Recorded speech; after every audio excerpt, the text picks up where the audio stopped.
Alright, first, in what will probably be a series of response videos, I'll post some sort of acknowledgement that this is almost a separate kind of video on the virtual reality subject. Alright, so this guy, All guy, an intelligent guy, but a little wacky.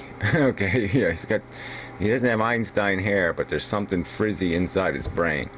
But anyway, 63-part video series, and so I've been through this first 6. I mean, look, he did the work. He's talking intelligent-ish kind of stuff. You know, got the clips, did the editing.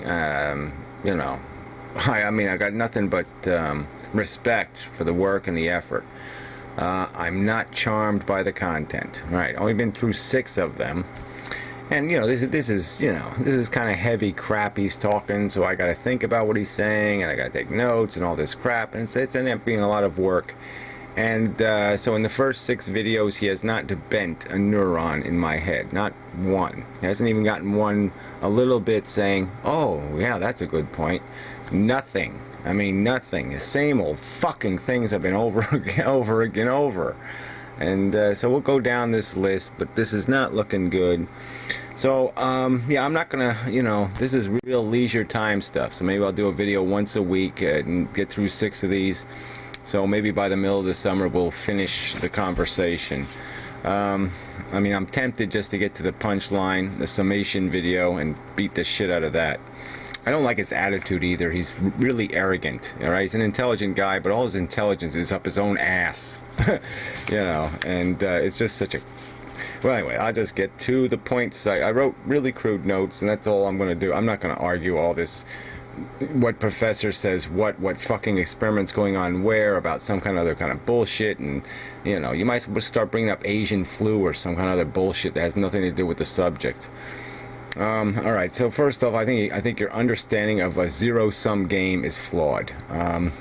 The premise of that argument is that by nature we don't need to be here. Okay, I mean, extract us from the universe will not weep. There'll be no unsatisfied need. There'll be no deprivation to fix. There'll be nothing that needs done. There'll be no desire to satisfy. All right, that's argument number 1. Argument number 2, the way we are structured, the way we are built, desire is essentially a deprivation. Okay, it's a somewhat pleasant deprivation, but it's nonetheless a deprivation. And if it goes, if it bends too far if it becomes too strong, it can become a seriously uncomfortable feeling, sensation.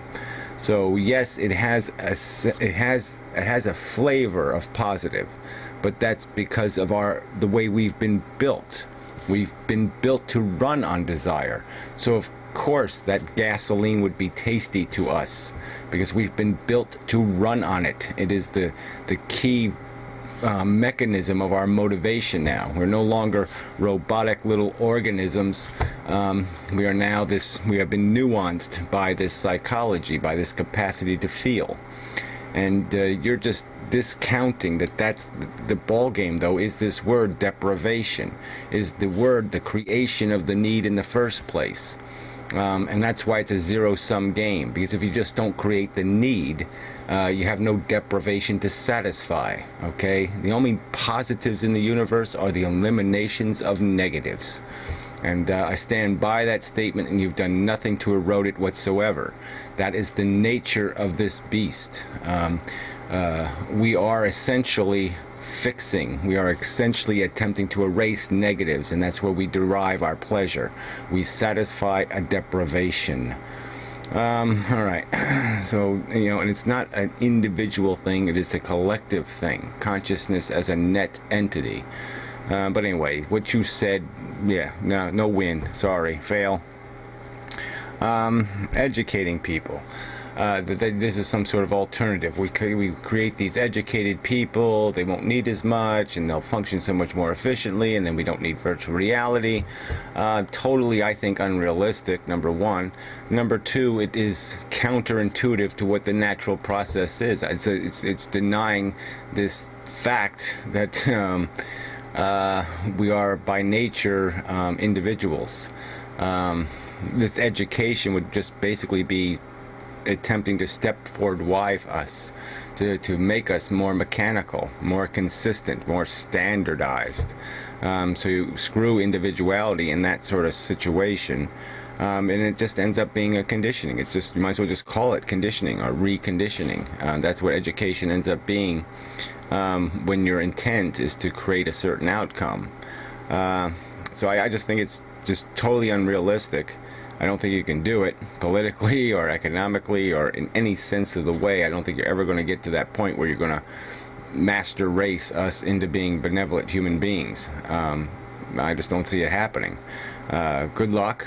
I'm for it. I'm not against it, but part of me though says, what's the point then? If you're just going to create 6 billion identical little humans, then you might as well knock it down to 3 billion, or you might as well knock it down to 2 billion, or you might as well knock it down to 1 billion, or you might as well knock it down to 1. You might as well maybe not bother at all, because part of what we sense about our value is the fact that we are individuals and that we have all these individual needs and wants and desires and ways of interacting in the environment. And that's why virtual reality is the answer. It's because we no longer need this complex infrastructure. Each individual can have it his way, as the Burger King commercial would say. Every individual can have the world as they want it, as they need it to be, as they desire it to be. And there's no conflict. There's no cultural conflict. Nothing to suppress their comfort level. They can tailor the world to their psychology rather than attempting, which I think is unrealistic, to tailor psychology to the world. Alright, so no win on that one. Asteroid crap. Alright, yeah, we went over this with Tommy and these other jerks. Look, I mean, what don't you get about cybernetic technology, or whatever you want to call it, robots? What don't you get about it? Right now, somebody in underground in the middle of the United States is flying an airplane in Iraq. Right now.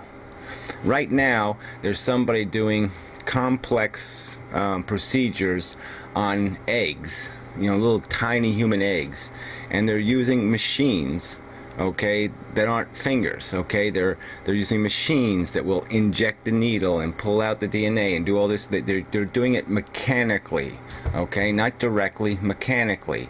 There's nothing that we couldn't do from virtual reality that we could do in the real world. There's no limitation. It doesn't stop us from doing something, because this stuff, our little animated sensual organ bullshit, isn't very effective anymore, okay? An F-15 is a lot more effective than we are, and as we've demonstrating, is we don't need a human being in that airplane anymore. Okay, and likewise, we don't need human beings to launch missiles at asteroids. We don't need human beings to build antennas in outer space. We don't need any of that crap anymore. Right now, the space shuttle, the space station, has a robot outside that does a lot of the outside work. They just say, okay, robot, go over there, do this, pull out this, hammer that, and that's it. They don't have to be outside anymore. Alright, so then game over on that one. You lose. It's just bullshit. We're just as capable of maintaining our world from inside as we would be from outside. That is a non-issue. Completely irrelevant. Alright, then you brought up robot waste, which is really idiotic. I mean, come on. It's just so stupid. That's like... There's nothing, absolutely nothing. We see it now in technology. It's getting more and more easier. It's modularized, okay? So, I mean, yeah, if a robot malfunctions, it'd just be thrown into a dicer, so to speak. It would just strip off the parts, replace the parts that are broken, put the thing back in service.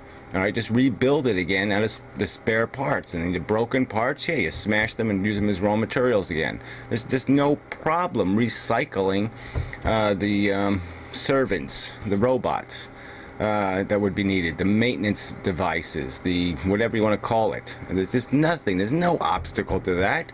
It's well within our reasonable imagination, and I'm not going to get into every detail of it, but it's just stupid.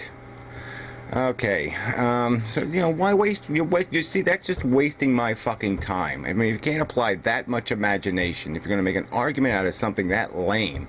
You're just wasting my goddamn time.